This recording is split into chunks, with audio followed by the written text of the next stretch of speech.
राम कथा के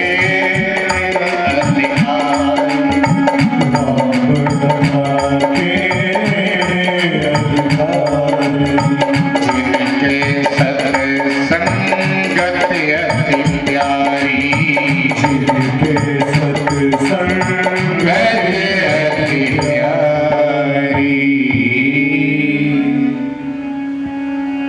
भगवान की कथा तो केवल अधिकारियों को मिला करती है, खरीदने वाले को कभी कथा नहीं मिली। कोई ये सोचे कि हम बहुत बड़े पैसे वाले हैं, हम कथा को खरीद लेंगे, हम कथा करा लेंगे। जब तक भगवान की कृपा नहीं होगी तब तक वो कथा करा ही नहीं सकता भाई। ये तो भगवान के अनुग्रह से ही संभव है, भगवान की कृपा से ही संभव है। इसलिए खरीदने वाले को नहीं, देवताओं के लिए भी सुखदेव जी महाराज ने फटकार लगा दी। खरीदने आए हो कथा, ये खरीदने वाले को नहीं मिलती है। ये कथा तो उनको मिलती है जो परीक्षित जैसा चक्रवर्ती सम्राट राजा होते हुए भी इस कथा के लिए सब कुछ छोड़ छाड़ के चला गया, बस मुझे कथा श्रवण करनी है। जो सब कुछ त्याग देता है उसके लिए उसको प्राप्त होती है। महाराज ने आकर के राजा परीक्षित को कथा सुनाई। सुखदेव एक तोता है और निगम कल्प तरुर्गलितम फलम। भागवत क्या है? एक वेद रूपी फल है भागवत। कैसा फल है भागवत? जिसमें सुखदेव रूपी तोते की चोंच लगी हुई है। और इससे बड़ी महिमा क्या समझोगे? जिस फल में तोते की चोंच लगी हो वो 101% मीठा होता है। आप किसान लोग हैं, इस बात को जानते हो।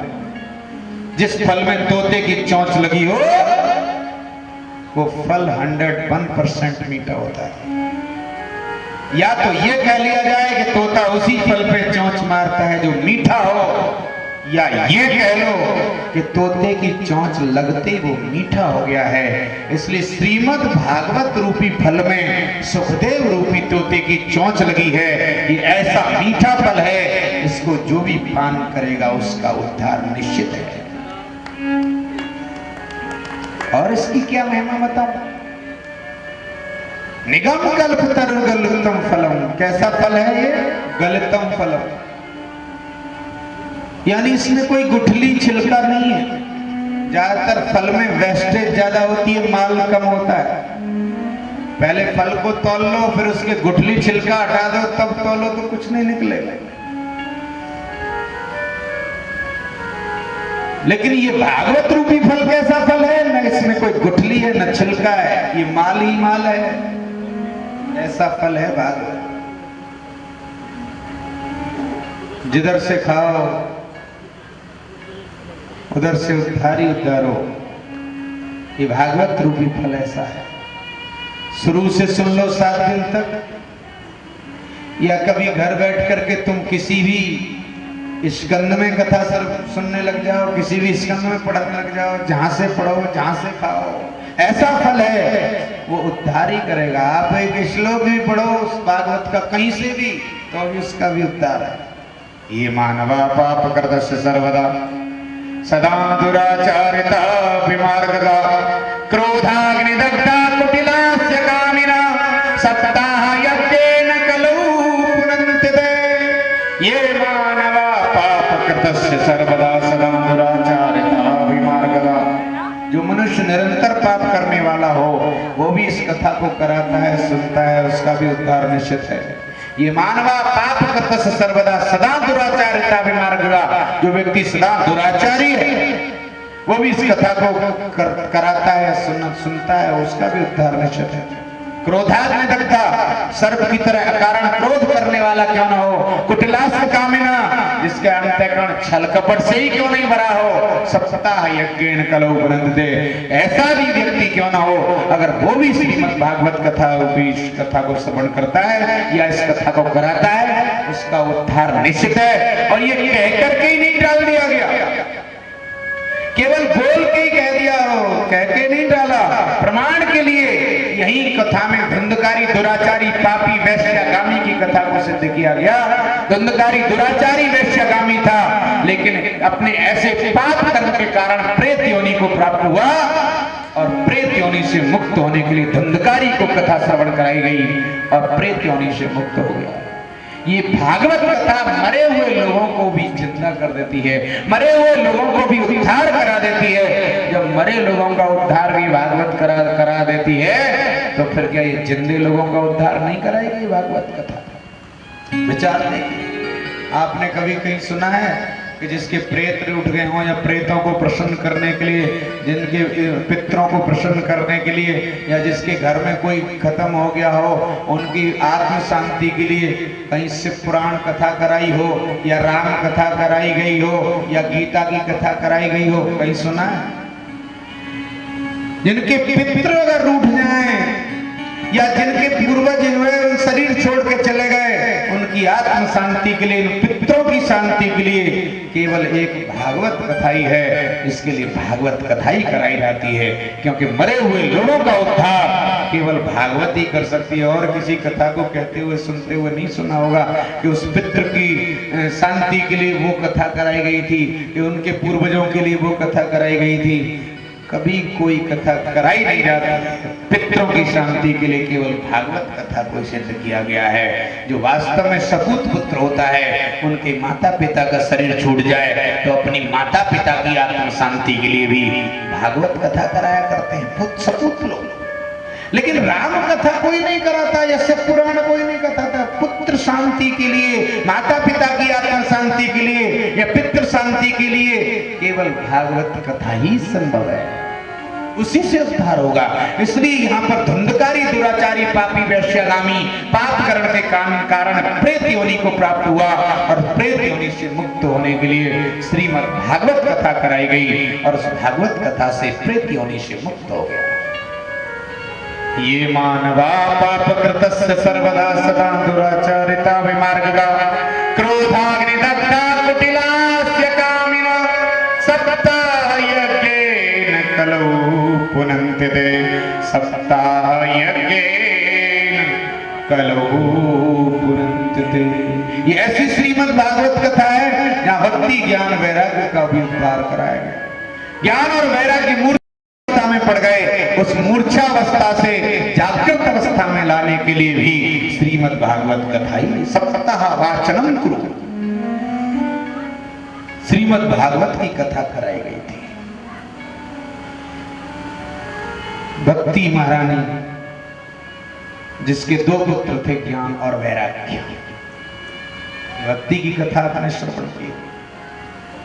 ज्ञान और वैराग्य दो पुत्र थे। ये भक्ति महारानी जन्म कहां हुआ? उत्पन्ने द्रविणेशां वृद्धिं कर्णाटके गतां क्वचित् क्वचित् महाराष्ट्रे गुर्जरे जीर्णतां गतां। भक्ति महारानी का जन्म कहां हुआ, पालन कहां हुआ, बड़ी कहां हुई, वृद्धावस्था कहां हुई, सब पता है। लेकिन गुजरात में जाकर के जीवन स्थिति जब आ गई तो किसी ने कहा कि तुम वृंदावन चली जाओ, क्यों परेशान होती हो। उस महात्मा जी इस भक्त के कहने से वो वृंदावन आ गई। वृंदावन पुनः प्राप्य नवीनेव स्वरूपिणी धन्यं वृंदावनं तेन भक्ति नृत्यति यत्र च। धन्यं वृंदावनं तेन भक्ति नृत्यति यत्र च। भक्ति महारानी वृंदावन में आई तो नाचने लगी, जवान, लेकिन सब कुछ है, संपन्न है, लेकिन फिर भी भक्ति महारानी रुदन कर रही है, रो रही है, दुखी है। वृंदावन में आकर नारद जी महाराज पूरे भूमंडल की परिक्रमा करके आए, लौट करके जा रहे थे तो उसी रास्ते से निकले तो एक अबला बेचारी महिला रुदन कर रही है, रो रही है। नारद जी कह रहे हैं मैं तो अपने से वैसे दुखी हूं, लेकिन ये अबला बेचारी महिला और दुखी है, जिससे तुम्हें किनारा करके निकल जाओ तो ठीक है। लेकिन उस अबला महिला ने आवाज लगाई, भो शारो क्षणम तिष्ठ मन चिंतामपि नाशय। हे साधु, एक क्षण के लिए ठहर जाओ, हो सकता है आपके दर्शन मात्र से शायद मेरा कल्याण। भक्ति महारानी ने भी साधु से कहा था, वो साधु क्षण तिष्ठ, केवल एक क्षण, क्योंकि साधु का समय बहुत अनमोल होता है, साधु का समय बहुत कीमती होता है। हमारे शास्त्र कहते हैं कि साधु का क्षण और अन्न का कण ये कभी बर्बाद नहीं करना चाहिए। साधु का क्षण और अन्न का कण बहुत अनमोल है, बहुत कीमती हैं, इनको कभी बर्बाद नहीं करना चाहिए। लेकिन जिन्होंने साधु का क्षण और अन्न का कण बर्बाद किया है, उनका जीवन कभी आबाद नहीं हो सकता। माय डियर, ताली बजानी पड़ेगी। जिन्होंने साधु का क्षण और अन्न का कण बर्बाद किया है, उनका जीवन कभी आबाद नहीं हो सकता। इसलिए अन्न का कण और साधु का क्षण कभी बर्बाद नहीं करना चाहिए। साधु का एक एक क्षण बहुत अनमोल होता है और अन्न का कण एक एक अनमोल होता है। अपनी थाली में उतना ही रखवाओ जितना खा सको, लेकिन छोटा उस थाली में नहीं छोड़ना चाहिए। अन्न का कण जो बर्बाद करेगा, साधु का क्षण जो बर्बाद करेगा, उसका जीवन कभी आबाद नहीं हो सकता। मैं विशेष ध्यान रखो। इसलिए भक्ति महारानी ने कहा एक क्षण के लिए ठहर जाओ, लेकिन नारद जी तो अपने में वैसे ही दुखी थे। नारद संत हैं और संत डिप्रेशन में हो तो लोगों को लगता है यार क्या मामला है महात्मा और डिप्रेशन में, महात्मा और चिंता में। महात्मा तो दूसरों की चिंता दूर किया करता है, लेकिन महात्मा और डिप्रेशन में काय का महात्मा। लेकिन महात्मा जब भी चिंता में होते हैं, जब भी डिप्रेशन में होते हैं, तो वो दूसरों के लिए, समाज के लिए, औरों की भलाई के लिए होते हैं। बाकी अपनी स्थिति से कभी महात्मा चिंतित नहीं होता। ऐसे से महापुरुषों की कथा रामायण में आप देखिए, विश्वामित्र जी की क्या हालत थी कि गादी तनय जब चिंता व्यापी, गादी तनय जब चिंता व्यापी, गादी तनय जब चिंता व्यापी, गादी तनय जब चिंता व्यापी, हरि बिन मरहि न निश्चर पापी, हरि बिन मरहि न निश्चर पापी, हरि बिन मरहि न निश्चर पापी, हरि बिन मरहि न निश्चर पापी, गादी तनय जब चिंता व्यापी, गादी तनय जब चिंता व्यापी, हरि बिन मरहि न निश्चर पापी, हरि बिन मरहि न। बड़े बड़े महापुरुष चिंता में थे, लेकिन चिंता काहे के लिए? दूसरों के लिए, समाज के लिए, राष्ट्र के लिए।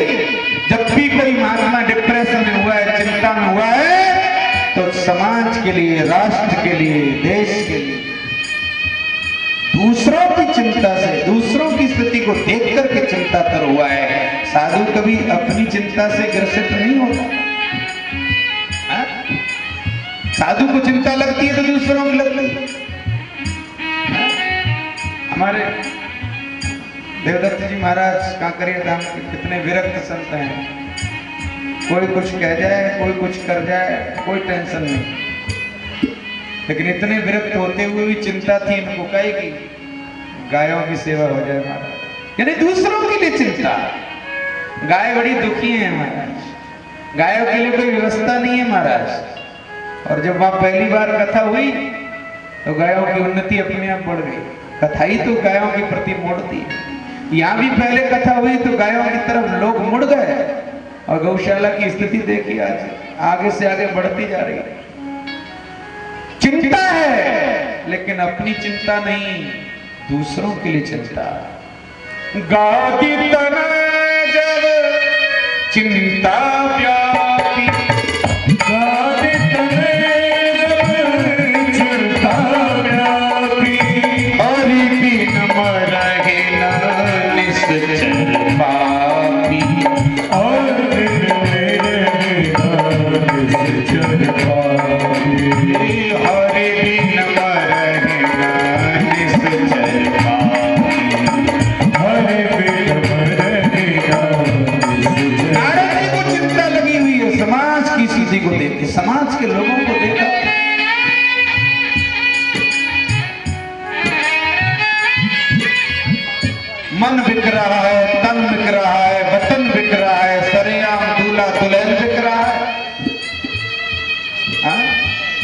आज देखो शादी होती है तो बिक जाता है दूल्हा। दूल्हे का बाप कहता है कि इतना लूंगा तब अपने बेटे को बेचूंगा। जवान बेटे को ये होश नहीं है कि मेरा बाप मुझे बेच रहा है, क्या मेरी इतनी कीमत है?